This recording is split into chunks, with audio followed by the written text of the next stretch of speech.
For her, the one thing that I love that she's bringing to her sport, more people want to watch. Caitlin Clark is the reason why a lot of great things is going to happen for the WNBA.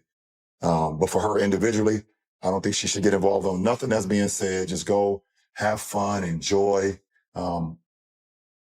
People need to realize the Indiana Fever, this is the second year in a row they had the #1 pick. So do y'all know what that means? Basketball should have been the biggest story, but the referees turned the game into a complete mess. Caitlin Clark took a hard hit to the face, and somehow the officials did nothing. No whistle. No foul. Fans were furious, but then something even bigger happened. LeBron James appeared to have seen enough and stepped into the conversation. When one of the biggest stars in sports reacts, you know this is no longer just about one bad call. So what really happened that made LeBron speak out? And why are so many fans saying this exposed a much bigger problem inside the WNBA? Was all the outrage on this one. Breanna Stewart came over to help on defense, blocked Caitlin Clark's shot, and then caught her flush in the face with her follow-through. It wasn't a light tap. Clark went down immediately after taking the contact. Now here's the interesting part. If this exact play had happened the other way around, if Caitlin Clark had hit Breanna Stewart in the face after a block, it probably would have dominated social media for days. Instead, this one has barely been talked about. To be clear, basketball is physical. Plays like this happen. It looked like Stewart was making a legitimate play on the ball. Basketball should have been the only story everyone was talking about. Less than 24 hours after Caitlin Clark delivered one of the greatest performances the WNBA has ever seen, the spotlight suddenly shifted. Instead of celebrating her incredible passes, deep shots, and record-breaking night, fans were left talking about a shocking controversy that quickly took over the league. What should have been a historic moment turned into another debate that no one saw coming. The thing I wanted to bring up was just, I don't want to call it hatred, but there's definitely like a dislike or vitriol coming her way towards older players. And look, I think we all experienced that to some degree when we first got in the NBA. For sure. Your opponents are not wrapping their arms around you. I had that to a small extent. I was the cocky white kid from Duke, right? You know, I feel like sometimes my teammates. Basketball should have been the only thing people were talking about. Less than a day after Caitlin Clark delivered one of the most unforgettable games in WNBA history, everything changed. Her incredible passes, deep three-pointers, and historic performance were suddenly forgotten. Instead, a shocking controversy exploded across the league and stole every headline. What should have been a night of celebration quickly turned into one of the biggest scandals of the season. So it looked like Caitlin Clark has found herself in another situation following another game. This time it's involving Breanna Stewart. Now, Breanna Stewart refused to answer the questions when reporters asked her about that hard foul that she did on Caitlin Clark. Now social media has took it and ran with it. And we know anytime it's involving Caitlin Clark, it's going to grow legs and it's going to get attention. But that wasn't the only situation that happened for Caitlin Clark. She was also fouled hard and given a technical foul following an event involving Jonquel Jones. That debate exploded again on July 19, 2026, when the Indiana Fever faced the defending champion New York Liberty. It was supposed to be a blockbuster matchup between two of the WNBA's biggest teams and one of the most exciting games of the season. Instead, it quickly turned into a shocking controversy that had everyone talking for the wrong reasons. Clark went up for a layup Saturday night against the New York Liberty. Breanna Stewart blocked the shot, but she also slapped her across the face. No foul was called. A referee appeared to watch it happen on a replay and still called nothing. In the same game, Clark picked up her 6th technical foul of the season. Coach Stephanie White said sarcastically that the refs told her that Clark was initiating the contact. But check this out. Clark got a tech for clapping in a previous game. So here's the question. If clapping gets you a tech and slapping gets you nothing, should Caitlin Clark do less clapping and more slapping? Or will it be called? Instead, the game became the latest chapter in a growing controversy surrounding Caitlin Clark. For weeks, fans have watched similar incidents happen again and again, with many questioning why the same type of plays seem to be judged differently depending on who is involved. Now the debate has reached another level, with fans, analysts, former players, and even NBA stars demanding answers. Officials, the referees last night, they were egregious. We have a dude, number 42, Rich Jelly Bean or String Bean or Lima Bean, watching Caitlin Clark go up for a layup and get slapped across the face by Breanna Stewart. Now, in fast motion, watching from my TV, I didn't see her get slapped in the face. But the only difference is I'm watching from my TV. Another difference is I don't get paid to watch for things like. By this point in the season, the debate had spread far beyond Indiana. Almost every nationally televised Fever game brought another controversial replay that went viral before the final buzzer. Fans watched clips of Caitlin Clark taking elbows, hard screens, forearms, and heavy contact over and over again. Each new incident sparked the same question: were referees allowing opponents to get away with fouls that would be called against anyone else? Many fans believed Clark was being treated differently, while others argued that every superstar has to deal with physical defense.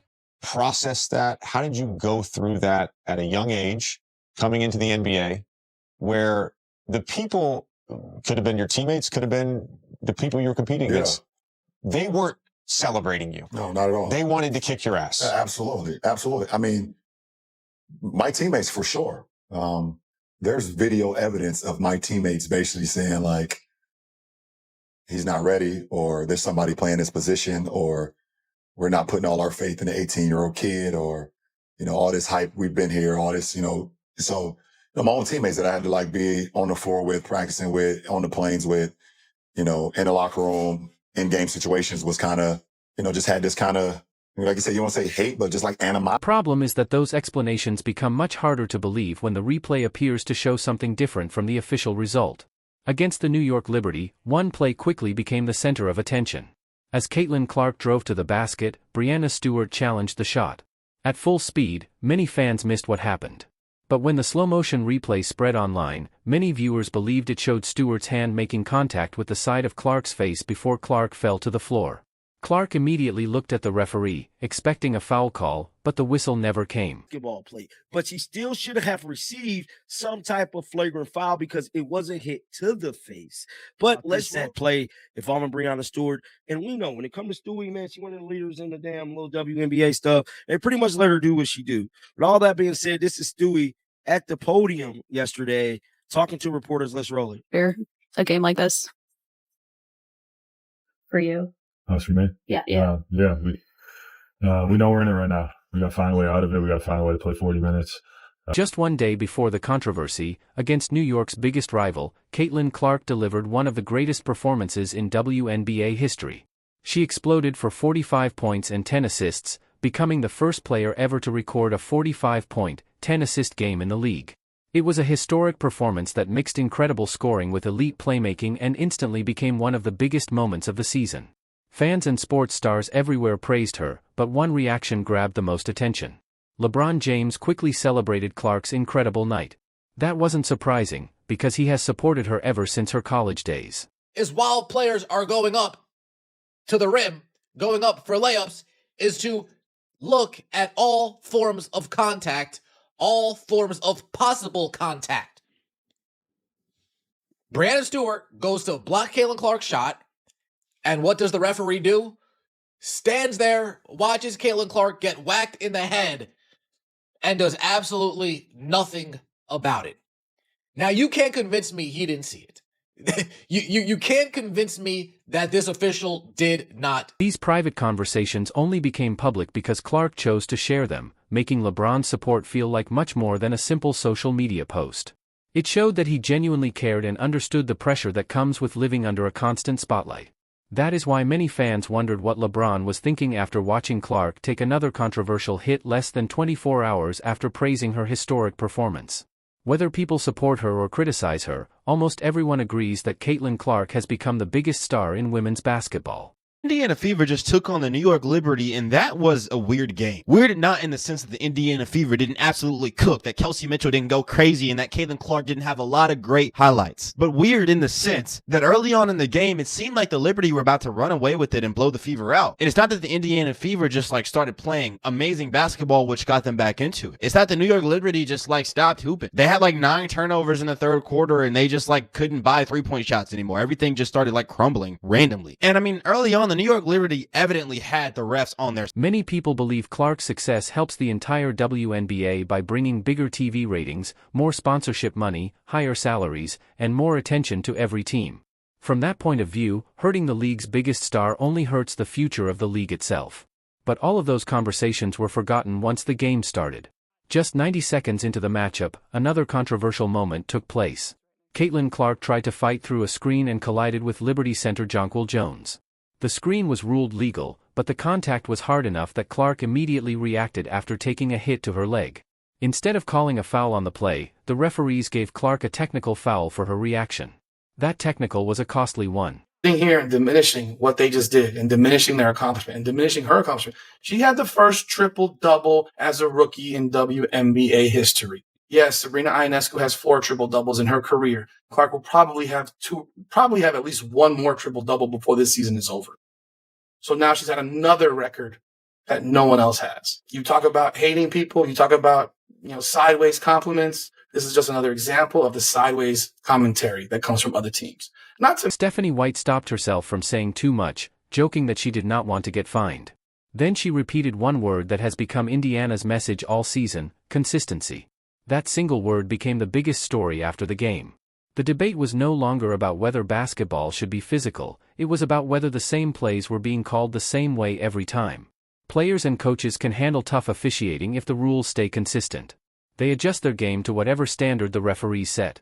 The real problem, many fans argued, was that similar plays seemed to get different calls depending on who was involved. And Caitlin Clark off. And I think she was also just a little bit frustrated with how they were guarding her defensively. They did a great job on Caitlin Clark in that first half, and she is going to get freed up later on in the game. But they were forcing Caitlin Clark to have to shoot these 30-footers and beyond because they were sending doubles to her and triples to her every single time she touched the basketball. But the Indiana Fever just kept fighting. They didn't give up, and I love that. The connection between Caitlin Clark and Kelsey Mitchell in this game was there. Kelsey Mitchell had 33 points in 29 minutes. She only missed 4 shots, 10 of 14 from the field. Just an exceptional game. But a lot of thing happened in the NFL, where new rules were introduced to better protect quarterbacks and reduce dangerous hits.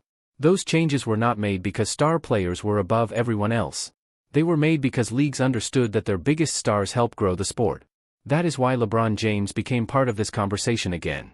Just days before the Fever Liberty game, LeBron joked about one of the most famous moments of his career at Fanatics Fest.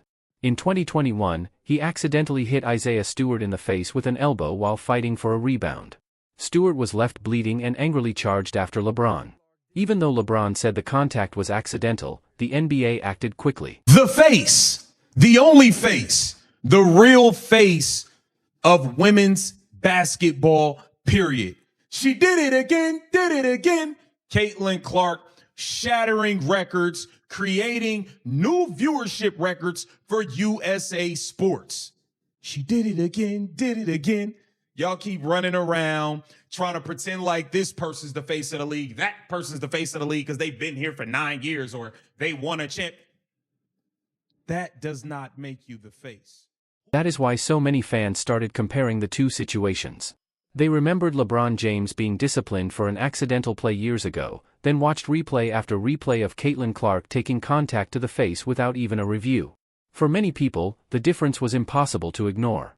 Social media quickly filled with side-by-side videos, heated debates, and questions about why two professional basketball leagues seem to handle similar incidents so differently. Every controversial call is now under a huge spotlight, making missed whistles feel like more than just simple mistakes. After the game, Clark let her performance and Indiana's victory do the talking instead of criticizing the officials. But the win did not make the controversy disappear.